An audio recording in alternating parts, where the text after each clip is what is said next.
शिव जिसके रक्षक है उसका कौन बुरा कर पाए। ओम नमः शिवाय बोलो, ओम नमः शिवाय, ओम नमः शिवाय बोलो, ओम नमः शिवाय।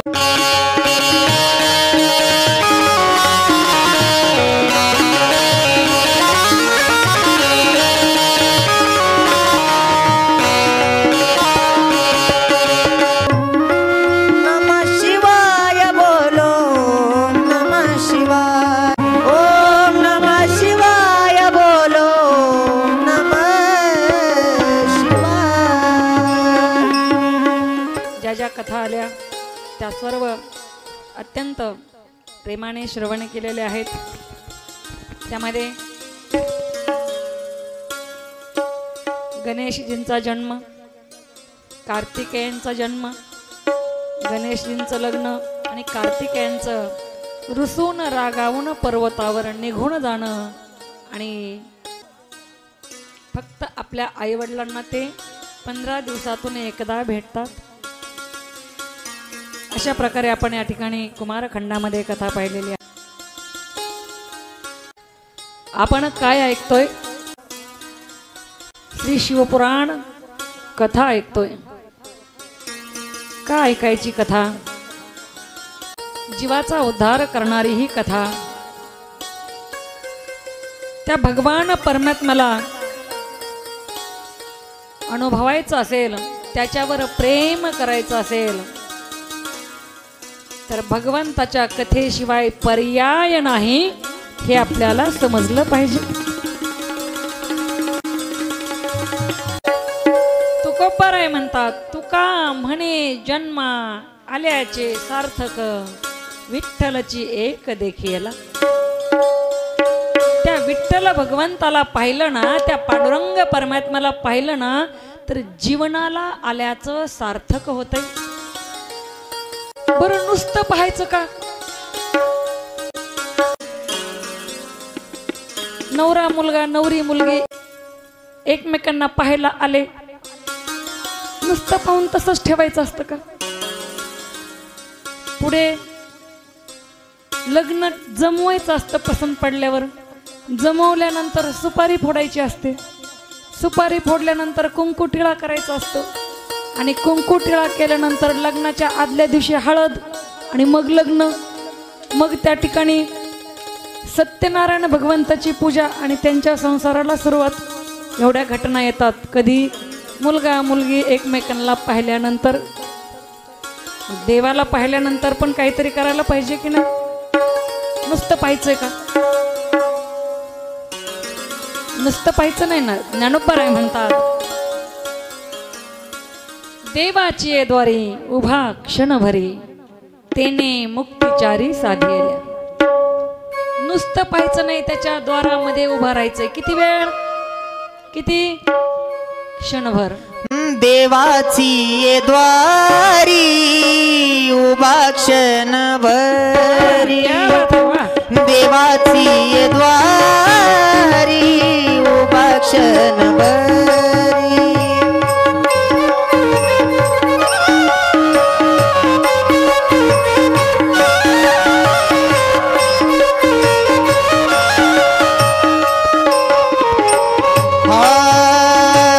तिने मुक्तिचारी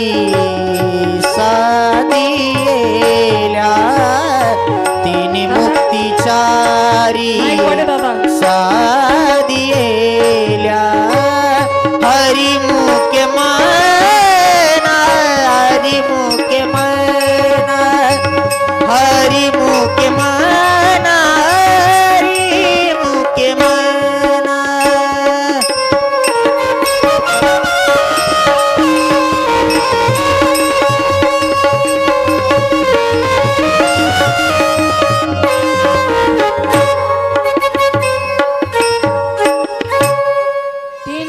मुक्तिचारी साधियल्या। एक क्षणभर जर त्याच्या द्वारात उभा राहिला ना, तेने मुक्तिचारी साधियल्या। त्या ठिकाणी माऊलींनी सांगितलं खरं, आपल्याला नादाला लावले, नादाला माहिती आहे तुम्हाला मावशी, नादाला लावतात माऊली आपल्याला बरं का काका. कसं असतं ना, एखादी गोष्ट एखादं लेकरू करत नसेल, ती आई म्हणते बाळा तू हे कर, मी तुला चॉकलेट देईल. तर म्हणता माझ्याकडे भरपूर येतं, मग मी तुला आईस्क्रीम देईल. तर म्हणता नको मला, मी कालच खाल्ली होती. अरे मग मी तुला खूप छान खेळणी घेऊन देईल. परवा दिवशीच आणली मला पप्पानी. मग मी तुला गार्डन मध्ये फिरायला घेऊन जाईल. पोरगं लगेच काम करतं पटकन.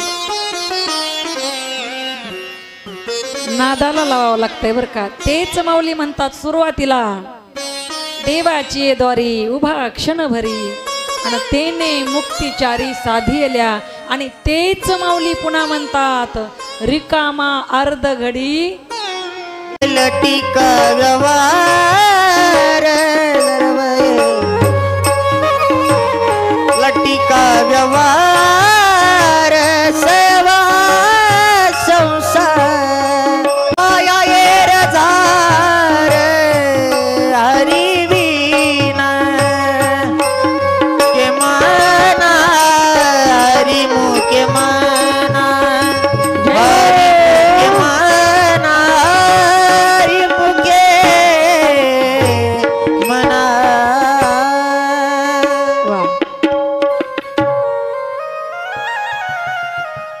लटिका व्यवहार सर्व हा संसार. आणि त्याच्याशिवाय एरजार वायाला. सुरुवातीला क्षणभर सांगितलं उभं राहायचं आणि पुन्हा म्हटले रिकामा अर्ध घडी. एक अर्ध क्षण सुद्धा, अर्धी घडी सुद्धा तो रिकामा राहू नको. तर काय कर, हरी मुखे म्हणा, हरी मुखे म्हणा, हरी मुखे म्हणा, हरी मुखे म्हणा. काय होईल मग त्याच्यामुळे, काय होईल? पुण्याची गणना कोण करी, पुण्याची गणना कोण करी.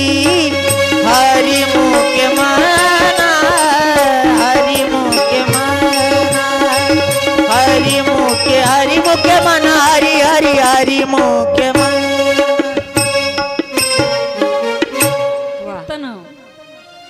आपल्याला मनशांती देतात बरं का. आणि कथा कीर्तन ऐकल्यानंतर आपली चार्जिंग होते, चार्जिंग. आणि हा मोबाईल एक प्रकारचा बघा ना, आपल्याकडं प्रत्येकाकडे वेगवेगळे मोबाईल येतात, वेगवेगळे मॉडेल आहेत. कुणाकडे कोणता, कुणाकडे कोणता, पण लक्षात घ्या हा सुद्धा एक मोबाईलच आहे. याला सुद्धा चार्जिंगची गरज आहे. आणि ती चार्जिंग कथा कीर्तन ऐकल्यानंतर होते. आणि ही चार्जिंग उतरू द्यायची नसेल ना, ही चार्जिंग उतरू द्यायची नसेल तर परमार्थ रूपी चार्जर माणसानं सदैव जवळ ठेवलं पाहिजे, सदैव जवळ ठेवलं पाहिजे बरं का. त्या भगवंतापासून लांब जावं लागलं ती सगळ्यात वाईट वेळ समजावी. माणसं म्हणतात आमच्यावर फार वाईट वेळ आहे. हो, तुमच्यावर वाईट वेळ कधीच नाहीये. जेव्हा तो भगवान परमात्मा आपल्यापासून लांब जाईल ना, सगळ्यात वाईट वेळ तीच आहे.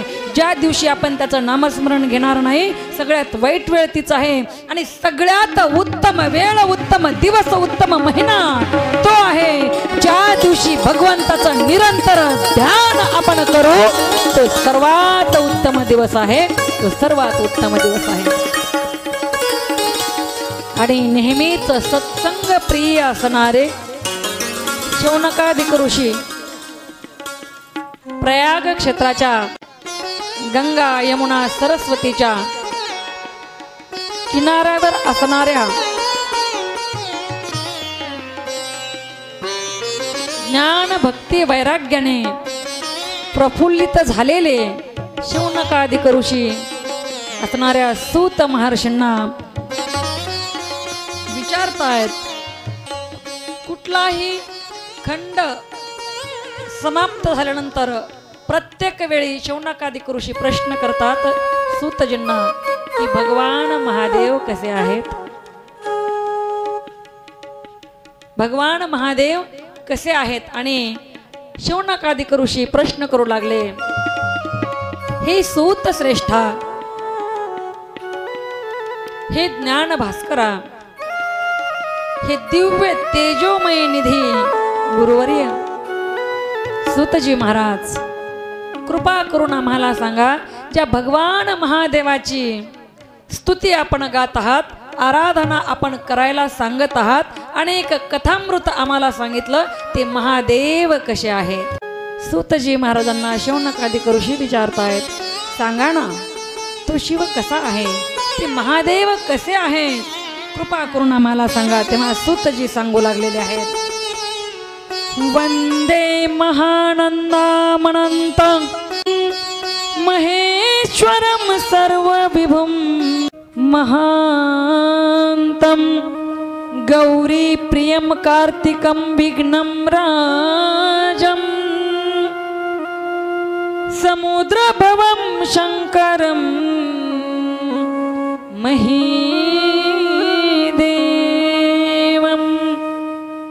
सूतजी महाराज सांगू लागले शौनकादिक ऋषींना, ते महादेव कसे आहेत, तर भगवान महादेव आनंदमय आहेत.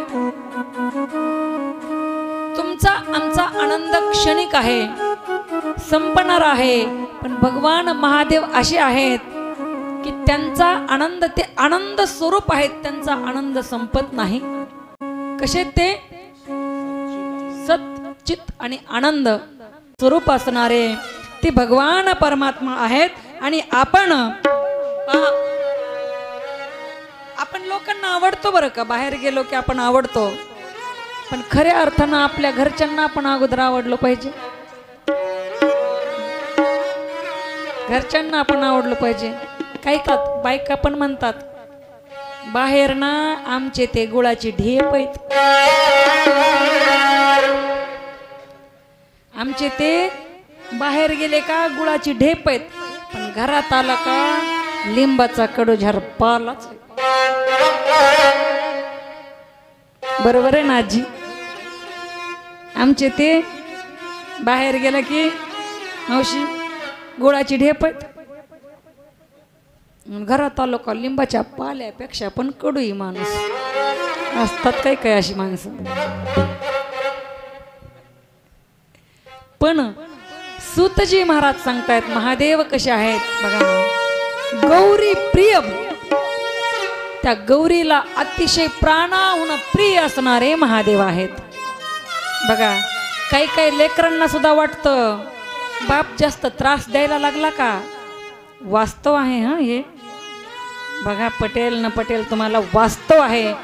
एखादा बाप जास्त त्रास द्यायला लागला लेकरांना, सारखं कुठल्या ना कुठल्या गोष्टीवरून रागराग करणं, चिडचिड करणं, आणि एकदा मुलांचे लग्न वगैरे झाले, त्यांना मुलं झाले, सहन होत नाही बापांचं बोलणं, मुलांना सहन होत नाही. माझी बापांना विनंती आहे, बोलू नका आपल्या मुलांना. जेव्हा आपल्या पायातली चप्पल आपल्या मुलाच्या पायात येईल ना, त्यावेळी त्याच्यावर आपण प्रपंच सोडला पाहिजे. आपणच चावी घेऊन नाही बसायचं. पण काही काही माणसांना नकोच वाटतंय द्यायला लेकराकडं, नकोच, आपल्याच हातात पाहिजे, आपणच घरदार चालवलं पाहिजे. काही माणसं अशी असतात मुलांना नाही आवडत बघा. पण महादेव कसे आहेत सूतजी महाराज सांगतायत. कार्तिकेय आणि गणेशजी यांना प्राणाहूनही प्रिय असणारे महादेव आहेत.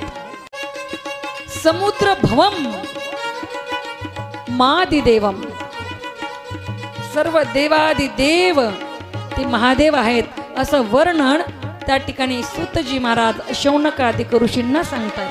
शौनकादिक ऋषी पुढे विचारतायत, सूतश्रेष्ठा आम्हाला आता हे सांगा की भगवान महादेवांचे अवतार किती झाले, कसे झाले. याचा अनेक अध्यायामध्ये वेगवेगळ्या प्रकारे त्या ठिकाणी चिंतन आलेलं आहे, कथा आलेल्या आहेत, आणि अनेक अवतार त्या ठिकाणी भगवान महादेवांचे सांगितलेले आहेत. अनंत अवतार घेशी भक्ता कारणे, अनेक अवतार त्या भगवान परमात्म्याने घेतले. जेव्हा समुद्र मंथन झालं, आणि समुद्र मंथनातून सर्वात प्रथम विष निघालं बरं का. विष निघालं आणि विष निघाल्यानंतर सगळ्या देवांना सुद्धा माझ्या भोलेनाथांची आठवण झाली. तो भोळा आहे, तो घेईल घे म्हणलं की.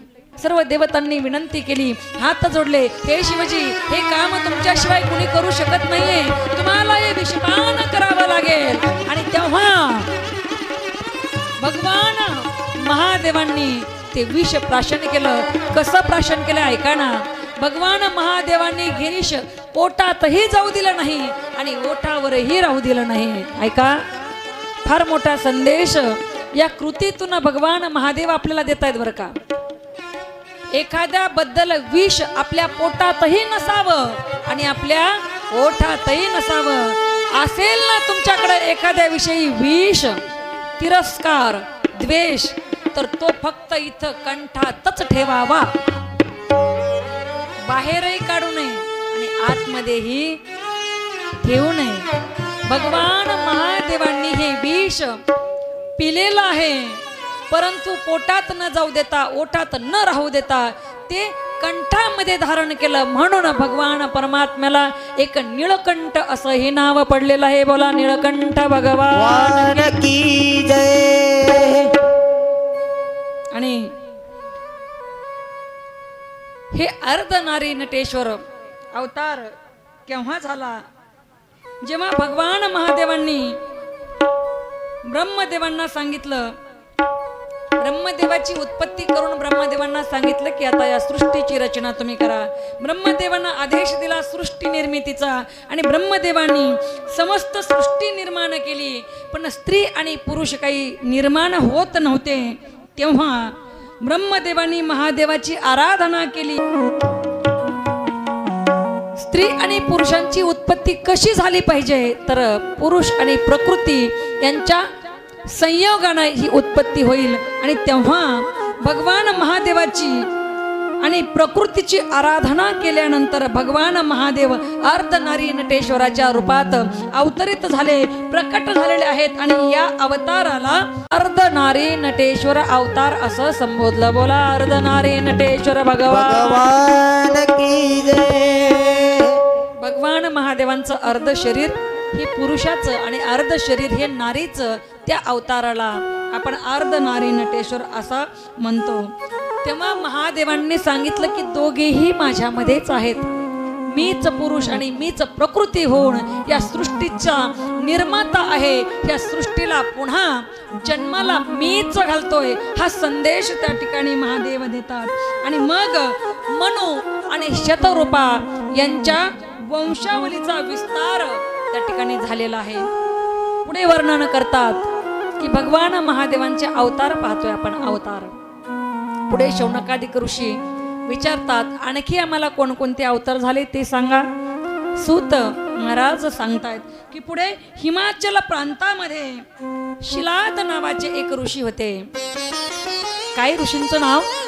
शिलाद नावाचे एक ऋषी हिमाचल प्रांतामध्ये राहत होते आणि त्यांनी विवाह केलेला नव्हता. ब्रह्मचारी असणारे हे शिलाद ऋषी, पण त्यांच्या मनात एक इच्छा निर्माण झाली की आपल्याला पुत्र असावा. आता कुणाच्या मनात काय इच्छा निर्माण होईल कधी सांगता येत नाही. माझ्याही मनात कधी कधी इच्छा निर्माण होते, मोदी साहेबांनी राजीनामा द्यावा आणि मी पंतप्रधान या पदाच्या खुर्चीवर बसावं.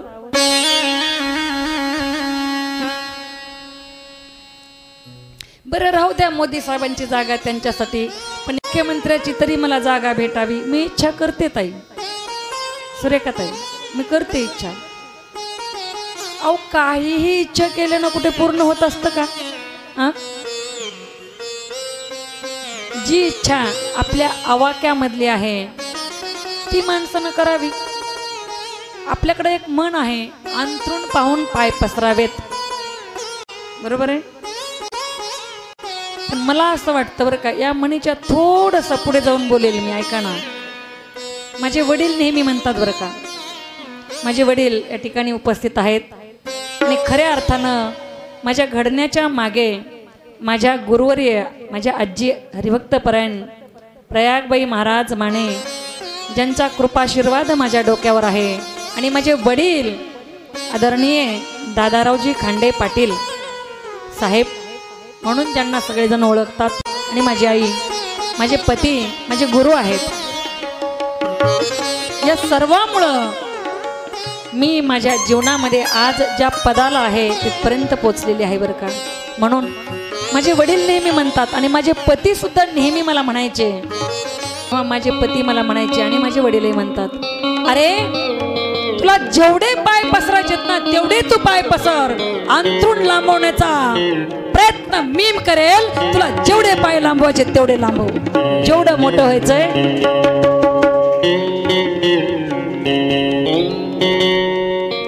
माझे पती सांगायचे मला, तुझं अंथरूण मोठं करण्याचा प्रयत्न मी करेल, तुला जेवढं मोठं व्हायचंय तू तेवढं मोठं हो, मी तुझं अंथरूण मोठं करेल. ज्या आई वडिलांच्या संस्कारातून मी घडले, माझ्या सासू सासऱ्यांच्या संस्कारातून मी घडले, माझ्या पतीच्या प्रेरणेतून मी घडले, त्या सर्वांना या गादीवरून मी साष्टांग प्रणिपात करते. नमः पार्वते पते शिव हर हर महा. इच्छा व्यक्त केली शिलाद ऋषींनी. ते म्हणतात, मला पुत्र पाहिजे, पुत्र. आता लग्नही करायचं नाही आणि पुत्रही पाहिजे. पण ऋषी होते ते आपल्या तपस साधनेच्या बळावर. Nothing impossible in this world. करील ते काय नोहे महाराज, तरी पाहे बीज शुद्ध अंगी. काय करू शकत नाही तू, काय नोहे केले एका चिंतिता विठ्ठले. काय करत नाहीत ते साधू, काय करत नाहीत ते ऋषी, काय करता येत नाही त्या मुनींना, त्या तपस्व्यांना. शिलाद ऋषीने इच्छा व्यक्त केली की मला पुत्र पाहिजे आणि पुत्र प्राप्तीची इच्छा उत्पन्न झाल्यानंतर त्यांनी इंद्रदेवाची आराधना करायला सुरुवात केली. इंद्रदेव प्रसन्न झाले आणि इंद्रदेवाला त्या ठिकाणी असणारे शिलाद ऋषी म्हणतात, हे इंद्रदेवा, मला एक पुत्र पाहिजे आणि तो कसा पाहिजे ऐका ना. तो पुत्र कसा पाहिजे सांगू लागले शिलाद ऋषी. शतकृपो सुरेशाणाम संतुष्टो यदि मी प्रभो अयो निजं मृत्युहीनं पुत्रम इच्छामि सुव्रतम. वा, कसा पुत्र पाहिजे? अयोनी संभव, जो मातेच्या गर्भातून जन्माला येणार नाही असा पुत्र मला पाहिजे. शतकृपो सुरेशाणाम संतुष्टो यदि मी प्रभो. हे प्रभो, तुम्ही जर माझ्या भक्तीने संतुष्ट असाल तर मला असा एक पुत्र द्या जो अयोनी अजन्म असेल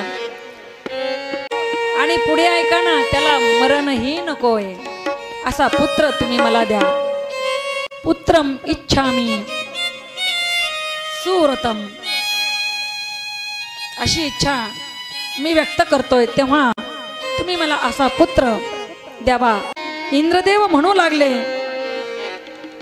तुम्ही जे वर्णन करताय ते वर्णन भगवान महादेवांचं आहे, त्यासाठी तुम्ही भगवान महादेवांची आराधना करा. आणि ठीक आहे म्हणून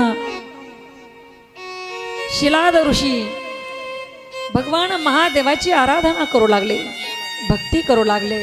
आणि भक्ती करत असताना, साधना करत असताना खरं तर तप शिलाद ऋषींनी केलं आणि त्या भक्तीच्या साधनेवर, तपाच्या साधनेवर भगवान महादेवांना प्रसन्न करून घेतलं. भगवान महादेव प्रसन्न झाले आणि सांगितलं काय पाहिजे मागा. तेव्हा शिलाद ऋषी म्हणू लागले की मला असा एक पुत्र पाहिजे की तो अयवनी संभव असेल,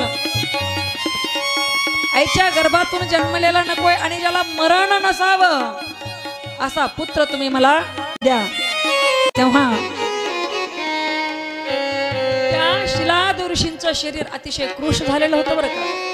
साधना करून खरं तर तप करून शिलाद ऋषींचं शरीर कृश झालेलं होतं. पण भगवान महादेवाने त्या शरीराकडे नाही पाहिलं, कारण भगवान महादेव बाह्य भाग बघत नाहीत, अंतर्भाग कसा आहे त्या भक्ताचा ते जाणतात. भगवान श्रीकृष्णांनी सुद्धा जेव्हा कंसाच्या नगरीमध्ये भगवान श्रीकृष्ण गेले तेव्हा असणाऱ्या त्या कुब्जेला भगवान श्रीकृष्ण काय म्हटले होते माहितीये का? हे सुंदरी. वास्तविक पाहता ती एवढी कुरूप होती, तिला सुंदरी म्हटलेले भगवान श्रीकृष्ण परमात्मा. तेव्हा तिनं कृष्णाकडे पाहिलं आणि म्हटली का रे, मी एवढी कुरूप आहे म्हणून तुम्हाला सुंदर म्हणतोस का रे? भाव पहा, कुब्जा म्हणू लागली, अरे मी एवढी कुरूप आहे, माझं कुबड निघालंय आणि तुम्हाला सुंदर म्हणतोस. तेव्हा कृष्ण भगवान परमात्मा पळत पळत पळत कुब्जे जवळ गेले आणि म्हणू लागले, माते मी तुझं शरीर पाहिलंच नाही ग. अंतरीची घेतो गोडी, तो अंतकरणाची गोडी घेतो. भगवान श्रीकृष्ण परमात्मा पळत गेले, कुब्जे जवळ उभे राहिले. कुब्जा त्याच्याकडे पाहते, त्या बाल रूपातल्या कृष्ण भगवान परमात्म्याकडं. परमात्मा कुब्जेच्या नजरेमध्ये पाहतात आणि भगवंतानं कुब्जेच्या पायाच्या अंगठ्याला स्पर्श केला, पायाचा अंगठा पायाने दाबला आणि कुब्जेच्या चेहऱ्याला वरती केलं आणि खटकन कुब्जेचं असणारं कुबड त्याने ठीक केलं. एवढा भगवान परमात्मा अंतरीची गोडी घेणार आहे. बाह्य स्वरूप नाही दिसत त्याला, तो अंतकरणाचा ठाव घेतो. अहो देवाला आपण आपलं म्हणतोय, ऐका ना, देवाला आपण सर्वजण आपलं म्हणतोय, पण कधीतरी त्या देवानं सुद्धा आपल्याला आपलं म्हणावं, हा आपला खरा परमार्थ ठरेल बरं का. हा आपला खरा परमार्थ. त्या गोप गोपिकेनं प्रेम केलं माझ्या देवावर, कृष्ण भगवान परमात्म्यावर. आणि जगात सगळ्यात सुंदर, सगळ्यात उच्च प्रतीचं काय आहे तुम्हाला सांगू? सबसे ऊंची,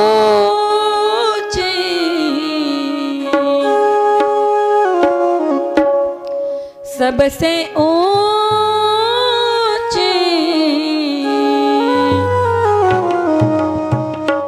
सबसे ऊंची प्रेम सगाई, सबसे ऊंची प्रेम सगाई, सबसे ऊंची प्रेम सगाई.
सबसे सबसे सबसे ऊंची सबसे ऊंची प्रेम सगाई सबसे ऊंची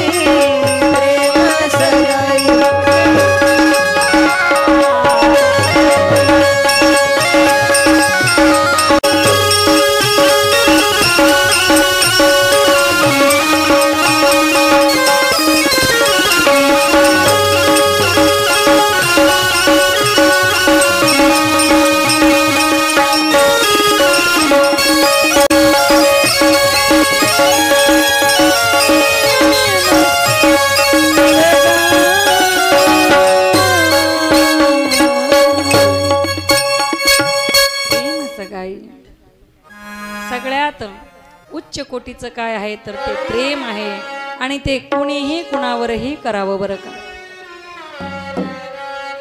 बघा प्रेमाला बंधन नाहीये, फक्त आट मात्र एवढी आहे ते निस्वार्थ असावं. भगवान कृष्णालाही वाटायचं राधिकेसोबत माझं लग्न व्हावं. मी सांगितलं मग अशी इच्छा कुणी काहीही करू शकतं, पण इच्छा आवाक्यातली करा. कृष्ण भगवान परमात्मा म्हणतात राधिका गोरी से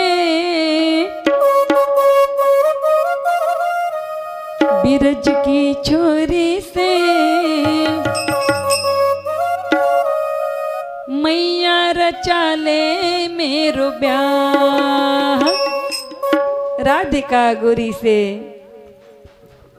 ब्रिज की छोरी से मैया मेरा ब्याह रचाले.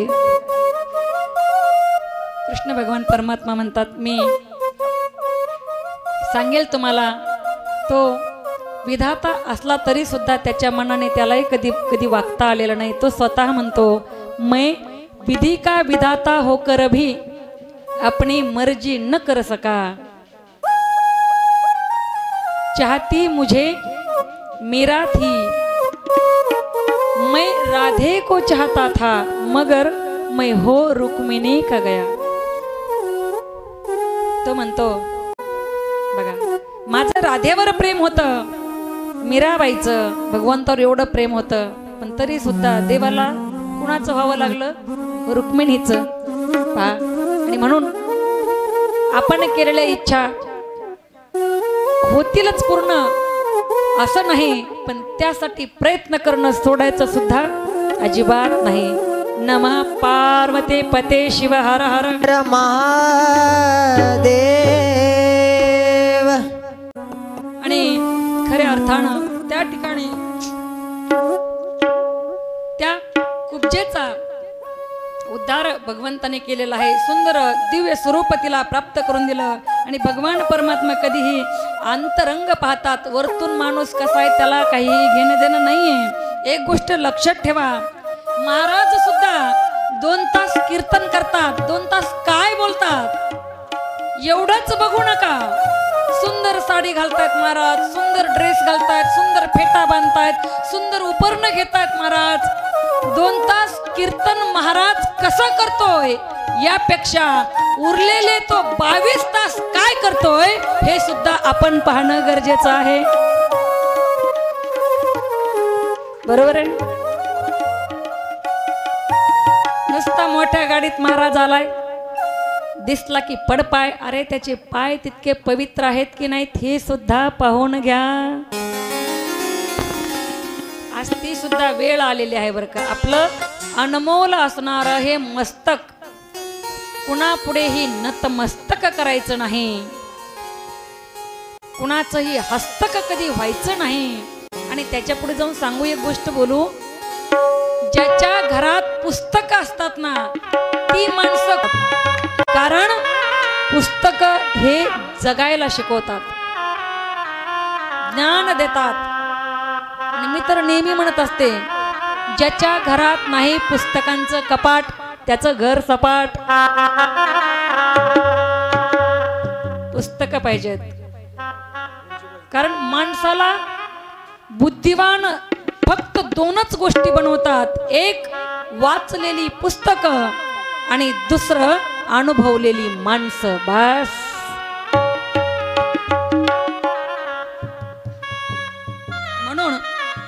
वरतून बघू नका बरं का कधी. वरतून किती तो कुरूप आहे, किती काळा आहे, किती काळी आहे, या गोष्टी नका बघू. महाराज सुंदर अभंग सांगतात. उस डोंगा परी रसा नाही डोंगा, उस डोंगा परी रस नाही डोंगा, उस डोंगा परी रस नाही डोंगा, उस डोंगा परी रस नाही डोंगा. काय बोललासी, काय बोललासी वरली या रंगा, काय बोललासी वरली या रंगा, वरली या रंगा, उसे डोंगा परी रस डोळे डोंगा, उस डोंगा परी रस डोळे डोंगा, उस डोंगा परी रस डोळे डोंगा, उस डोंगा परी रस डोळे डोंगा. नदी डोंगी परी. बघा नदी वाकडी तिकडी वाहते, नदी डोंगी आहे, वाकडी तिकडी आहे, पण वाकडी तिकडी वाहणारी नदी रस्त्यात असणारे खड्डे भरून पुढे जाते. ती म्हणत नाही इथं खड्डा आहे आणि मी इकडनं जाते, नाही म्हणत नदी. तसं आपल्याला भेटणारी माणसं कुणी गरीब असेल, कुणी त्याच्यापेक्षा गरीब असेल, आपल्याला शक्य तेवढी मदत त्यांच्यासाठी करत चला, त्यांना मदत करा. कुणी त्रासात असेल, दुःखात असेल, त्या दुःखातून बाहेर काढण्याचा प्रयत्न करा. नदी डोंगी आहे, महाराज वर्णन करतात. नदी डोंगी परी जलनो हे डोंगा, नदी डोंगी परी जलनो हे डोंगा, काय भुललासी वरली वरती या रंगा, काय भुललासी वरती या रंगा. महाराज म्हणत आहेत, ए देवा हा चोखा आहे ना, हा चोखा, अरे खालच्या जातीत जन्माला आलेला हा चोखा आहे रे देवा. तुझ्या मंदिरामध्ये मला नाही येता येत देवा, पण तू ये ना, तू माझ्याकडे ये. तेव्हा देवाना पटकन उडी टाकावी आणि त्या चोख्याला घट्ट मिठी मारावी. तेव्हा चोखोबाराया म्हणतायत.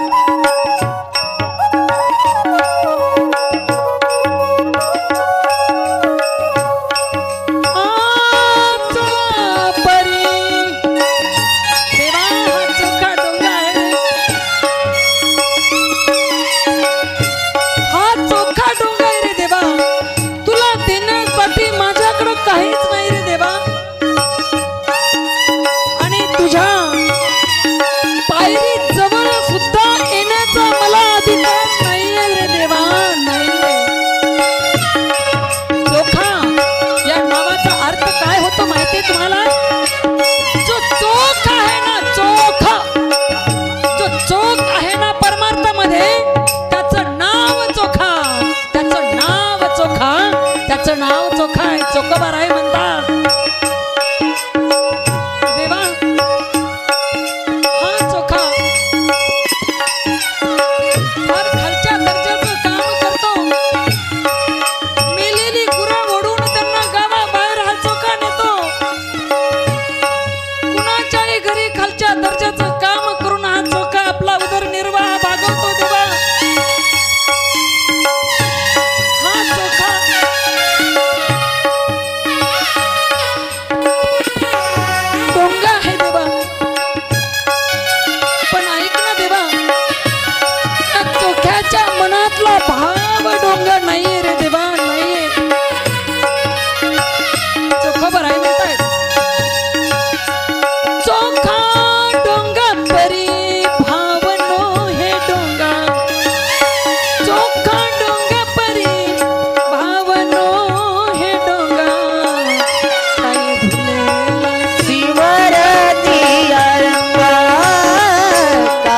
भुललासी वरती रंगा काय भुललासी वरती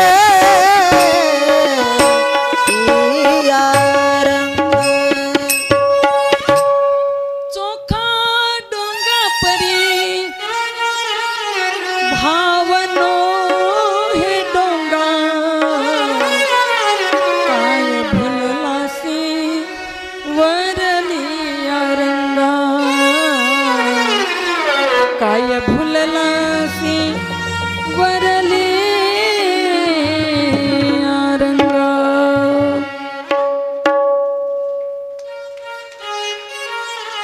भाव पाहिजे त्या भगवान परमात्म्याला,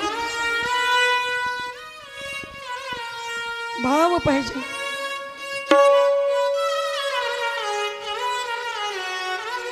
शुद्ध भावनेनं त्याच्याकडे आपण गेलो ना, आपण त्याच्यावर जेवढं प्रेम करू ना तेवढाच प्रेम तो आपल्यावर करतो बरं का. फक्त भाव पाहिजे अंतःकरणामध्ये, भाव पाहिजे. जगत का सार है ही जगत का सार है, भाव से मुझको भजो तो भव से बेड़ा पार है. जेवढा भावानं आपण त्याच्याकडे जाऊ ना तो जवळ करतो बरं का. काही लागत नाही बाकी त्याला. तुमचं घर किती कोटी रुपयाचं आहे, तुमच्या घरात किती लाखाचं मंदिर आहे देवासाठी बनवलेलं, त्याच्यामध्ये कित्येक हजाराच्या तुमच्या मूर्ती असतील, काही आवडत नाही त्याला. फक्त भाव पाहिजे, भाव. मग तुम्ही नाही मंदिरात गेलात तरी चालेल. नलगती सायास जावे वनांतरा सुखे येतो घरा नारायण. आणि अशा प्रकारे भगवंतावर निस्सीम भाव ठेवून भक्ती करा. ओम नमः देव शिलाद ऋषीचं नाही पाहिलं, शिलाद ऋषींच्या अंतःकरणातला भाव पाहिला आणि भावानं ओतप्रोत झालेलं त्यांचं मन भगवान परमात्म्याने पाहिलं. भगवान महादेवांनी आशीर्वाद दिला, तुम्हाला पाहिजे तसा पुत्र प्राप्त होईल. आणि भगवान परमात्मा अंतर्धान पावले. शिलाद ऋषी आपल्या कुटियेमध्ये गेले आणि कुटियेमध्ये गेल्यानंतर त्यांना एक दिव्य असं बालक त्या ठिकाणी दिसलं. त्या शिलाद ऋषींनी त्या बालकाला उचलून घेतलं.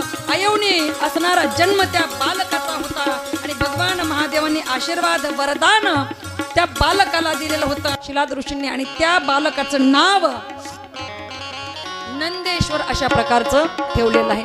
बोला नंदिकेश्वर भगवान की जय. भगवान महादेवांनी स्वतःच नंदेश्वर या रूपामध्ये स्वतःचं रूप प्रवर्तित केलेलं होतं आणि म्हणून भगवान महादेवांचाच एक अवतार नंदिकेश्वरांना म्हटलं जातं. आणि हे नंदिकेश्वर हळूहळू मोठे होऊ लागले आणि एके दिवशी शिलाद ऋषींचे मित्र शिलाद ऋषींना भेटायला त्या ठिकाणी आलेले आहेत. यांना सुद्धा मित्र आहेत बघा. आपण बघितलं का मित्र असावा बापू, मित्र असायला पाहिजे आपल्याला. हा कसा पण दुःख अडवायला उंबऱ्यासारखा मित्र वनव्यामध्ये गारव्यासारखा. वनव्यामध्ये गारव्यासारखा मित्र असावा, असा मित्र असावा बरं का. वनव्यामध्ये गारव्यासारखा, गारव्यामध्ये वनव्यासारखा नको. शिलाद ऋषींना भेटण्यासाठी त्यांचे मित्र आणि त्यांचं नाव मित्र वरुणा अशा प्रकारचं सांगितलेलं आहे. मित्र वरुणा ऋषींनी त्या नंदेश्वरांना पाहिलं, त्याचे हात पाहिले आणि सांगितलं हा मुलगा तर अल्पायुष्य आहे, फार कमी आयुष्य या मुलाला आहे. शिलाद ऋषी नाराज झाले, दुःखी झाले आणि त्यांच्या डोळ्यातून अश्रू वगळू लागले. त्यांनी तपश्चर्या केली पुन्हा महादेवांची आणि महादेव प्रसन्न झाले. तेव्हा सांगितलं अरे मी तर दीर्घायुषी मुलगा मागितला, ज्याला मरणच नाही असा मुलगा मी मागितलाय आणि तुम्ही मला अल्पायुषी मुलगा देताय, फसवताय तुम्ही मला.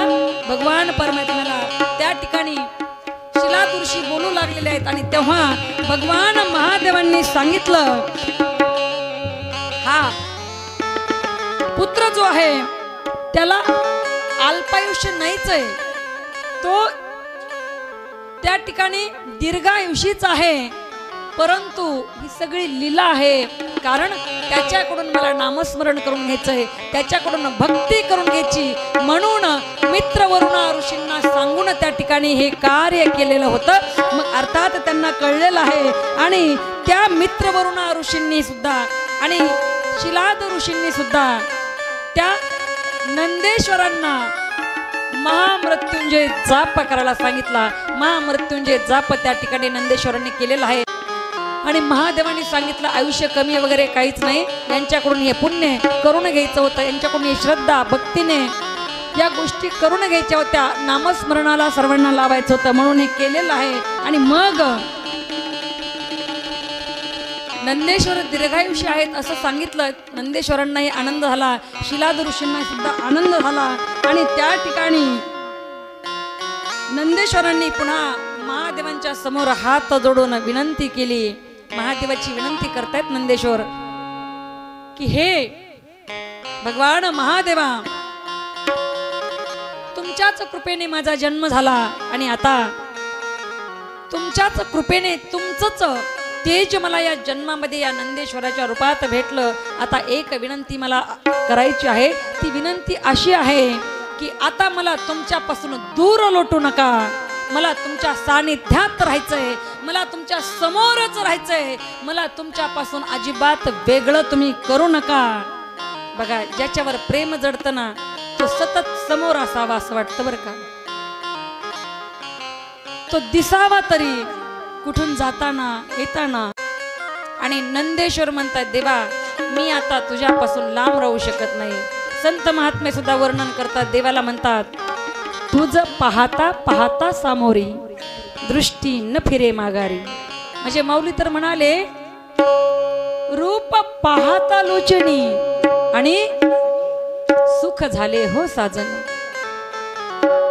बघा, माऊली म्हणतात सुख झाल्याची अनुभूती भगवंताकडे पाहता क्षणी भेटते.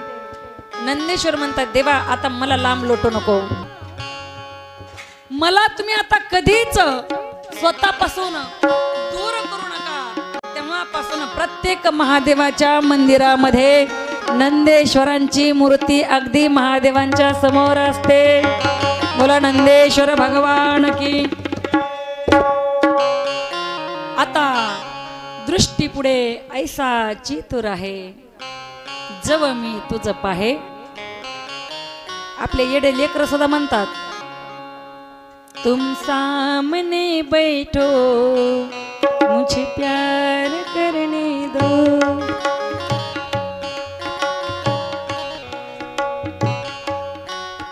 जब से तुझे देखा है नींद गई चैन गया, भूक गई प्यास भी गई. मला वाटतं असे लेकर असावेत ज्यांना प्रेम झालेलं आहे.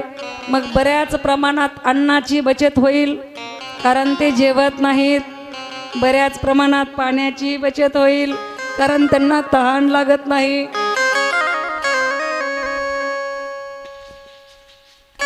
नमः पार्वती पते शिव हर हर.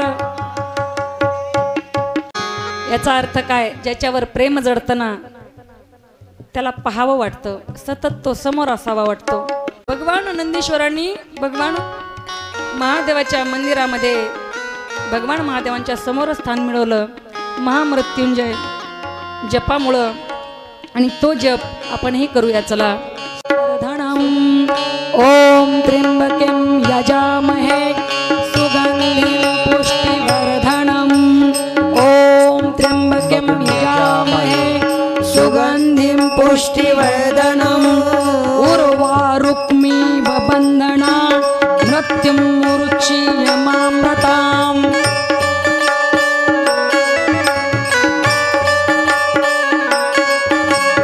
ओम त्र्यंबकं यजामहे सुगंधिं पुष्टिवर्धनम्. उर्वारुक्मिव बन्धनान् मृत्युर्मुच्यमामृतात्. ओम त्र्यंबकं यजामहे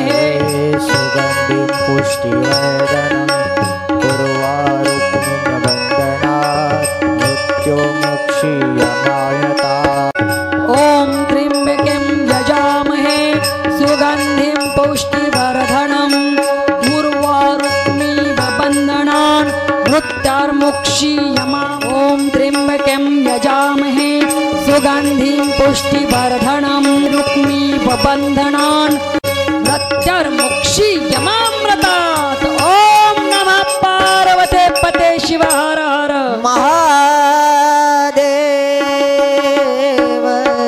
या महामृत्युंजय मंत्राच्या तपाच्या साधनेवर नंदीश्वरांनी भगवान परमात्म्याच्या समीप जागा मिळवली आणि अकाल मृत्यू ज्यांना येण्याची भीती वाटते ना, कुणाला कुणाला वाटतं बघा, घरातून निघाले माझा ॲक्सिडेंट तर होणार नाही ना, मला एखादी गाडी टक्कर तर देणार नाही ना, मला काही होणार तर नाही ना, अकाल मृत्यूची भीती. तशी भीती सगळ्यांनाच आहे हो मृत्यूची, पण एखाद्याला जास्तच असते. ज्याला जास्तच भीती वाटत असेल त्याने या महामृत्युंजय मंत्राचा जाप करायचा. नमः पार्वती पते शिव हर हर महादेव.